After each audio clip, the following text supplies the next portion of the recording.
Bhagavate Vasudevaya. Om Namo Bhagavate Vasudevaya. Good morning, dear devotees. We'll continue reading the Namacharya book. Tara Madhya Sarvashishta Nama Sankirtana Niraparade Nama Ila Paya Premadana.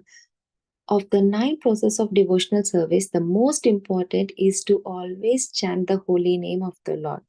If one does so, avoiding the 10 kinds of offenses, one very easily obtains the most valuable love of Godhead.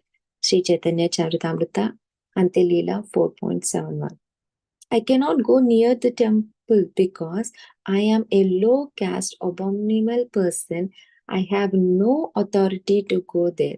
If I could just get to a solitary place near the temple, I could stay there alone and pass my time.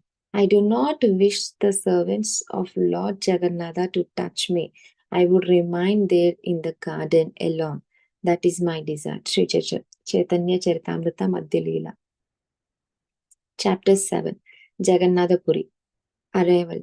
Having accepted the renounced order of life at the age of 24 in 1510 AD, Lord Chaitanya went to Jagannath Puri in the month of Falguna, February, March. There in Puri, he observed the Dola Yatra festival, and he shortly thereafter liberated the great scholar Sarvabhauma Bhattacharya, who became a celebrated Vaishnava and intimate associate of Sri Chaitanya Mahaprabhu. After this, he began an extensive tour of all the important holy places in South India, which lasted for 2 years.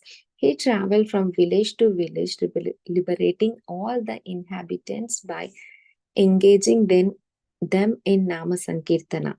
Many amazing events took place on this tour, including his momentous meetings with his eternal associate Ramananda Raya, and after visiting all the major tirthas, he finally decided to return to Jagannath Puri. This was Sri Chaitanya Mahaprabhu's pattern. The Lord traveled all over India for 6 years. He was sometimes here and sometimes there, performing his transcendental pastimes, and sometimes he remained at Jagannath Puri. The inhabitants of Navadvipa Mayapura were experiencing intense separation from the Lord. And when they heard that the Lord was returning to Jagannath Puri, they set out to meet the Lord, headed by Advaita Acharya, Haridasa Thakura, and many other devotees. In fact, upon hearing the news of Sri Chaitanya Mahaprabhu's return, devotees began to come from many different places, as rivers come from many places to finally flow into the sea. Devotees like Paramananda Puri, Brahmananda Bharati, Swarupa Damodara, who had previously been known as Purushottama Bhattacharya, Ishwara Puri, servant Govinda, who had come to serve Sri Chaitanya Mahaprabhu, and Kasishwara Goswami, along with his others, were attached by the promise of the Lord immense return to Nilachala. King Prataparudra agreed to provide residence and prasada for all the Vaishnavas who had travelled so far to be with the Lord. The Lord had been staying in Alanatha due to his feeling of separation from the Lord Jagannatha during Anavasara, the period which Lord Jagannatha remains indisposed after bathing ceremony, Snana Yatra. Hearing that the Vaishnavas from Bengal were coming to Jagannath Puri, Lord Chaitanya returned in great anticipation. Almost 200 devotees had arrived from Bengal and were staying by the bank of Lake Narendra. Initially, all of the devotees were presented with garlands and the prasada of the Lord Jagannatha by Swarupa Damodara and Govinda. Then all the Vaishnavas began to run towards the residence of Sri Chaitanya Mahaprabhu. King Prataparudra observed his meeting of the Lord and his followers from the top of his place in the company of Sarvabhauma Bhattacharya and Gopinatha Acharya.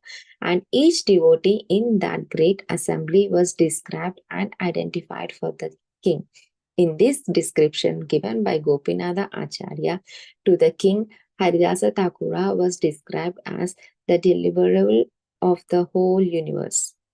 When the devotee proceeded towards the house of Kasi Mishra, Sri Chaitanya Mahaprabhu, along with his associate, met all the Vaishnavas on the road with great jubilation. All of the devotees crowded into the house of Sri Chaitanya Mahaprabhu, but there were insufficient rooms. After many affectionate exchanges with devotees like Advaita Acharya, Srivasa Thakura and his brothers, Murari Gupta, Vasudeva, Vasudeva Datta, Damodar Pandit, Shivananda Sena, and others, the Lord asked, "Where is Haridasa?" Then he then saw that Haridasa Thakura was lying flat on the road at the distance, offering obeisances without making any attempt to come closer. Many devotees immensely went to Haridasa and told him that the Lord wanted to meet him and to come immediately. Out of Vaishnava humility, Haridasa Thakura replied, "I cannot go near to the temple because I am a low caste abominable person. I have no authority to go there. If I could just get to a solitary place near the temple, I could stay there alone and pass my time. I do not wish the servants of Lord Jagannatha to touch me. I would remain there in the garden alone. That is my desire." After making arrangements for the lodging, bathing, and feeding of all the devotees, the Lord went to meet Haridasa Thakura and saw him engaging in chanting the Maha Mantra in ecstasy. As soon as the Thakura saw the Sri Chaitanya Mahaprabhu, he fell down like a stick. The Lord raised him up and embraced him, and both began to cry out of transcendental happiness. Both were transformed by their love for each other, both servant and master. Hare Krishna. Such a beautiful story, what we read today about the Sri Chaitanya Mahaprabhu having the South India tour and returning back to the Jagannath Puri, how the devotees are waiting for Mahaprabhu to come back and the love exchange, ecstasy, and how he remembered about the Haridas Thakura and invited, and he himself went and met the Haridasa Thakura. Very nice.